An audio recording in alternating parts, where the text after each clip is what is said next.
Hi guys, welcome back to my channel. My name is Imtiaz and this is my channel ImtiNet. So I've had the Pixel 5 for about 2 months now, since it launched, and in that time I've grown to love it and it's become one of my favourite phones of all time.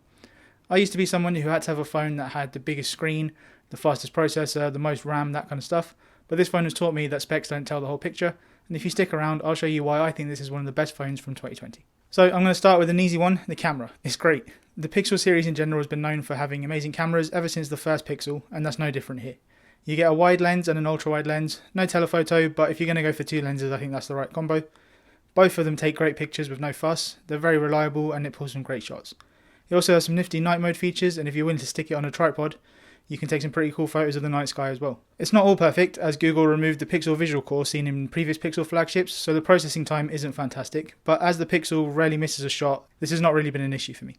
The video is also vastly improved, and while it's not quite iPhone level, it's pretty good, and I occasionally use the 4K 60 mode for B-roll that I do here on the channel sometimes.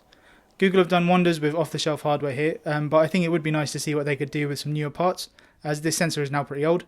So in the Pixel 6 I'd like to see if they can push smartphone photography forward again by taking some new parts and combining their amazing software together with that. So now moving on to the screen. On paper there's not much to shout home about here. It's a 6-inch 1080p display and it's 90Hz, which is fairly run-of-the-mill by 2020 standards. But it's a very nice screen and the size makes it extremely manageable and great for one-handed use. The bezels are also uniform, the punch hole is small, and it makes for a really nice looking phone, and it's easily the best looking Pixel so far. Back to that 90Hz refresh rate, I know most Android phones nowadays are coming out with 128 screens, with 120Hz screens, and I had that on my OnePlus 8 Pro, but I think 90Hz is still extra smooth, and I believe it is the sweet spot between performance and then my next favourite thing about the Pixel 5, battery life. So, battery life. This has been a sore spot for Pixel owners in the past, but this is no longer a concern at all. I'm an extremely heavy user and I generally use about 7 to 9 hours of screen on time a day when I'm at home. Maybe I need to work on that. And with pretty much every phone I've ever owned, I've always needed to top up in the evening, and I don't have to do that on the Pixel 5.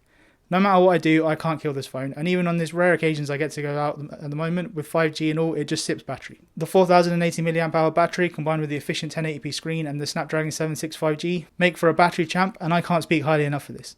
Having a battery you can rely on really is extremely convenient, and speaking of convenience, that's my next favourite thing. So what do I mean by convenience? Well, everything about the Pixel is convenient.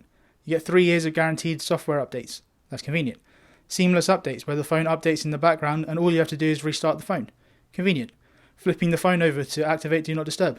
Convenient. You see where I'm going with this, right? Google doesn't bombard us with unnecessary features and bloat like other phone manufacturers, but what it does add are improvements that genuinely make things easier and are actually really useful. The rear-mounted fingerprint sensor, for example, it might be old technology, but it's fast and it allows you to swipe down the notification drawer without having to reach to the top of the phone, and that's a feature I literally use hundreds of times a day.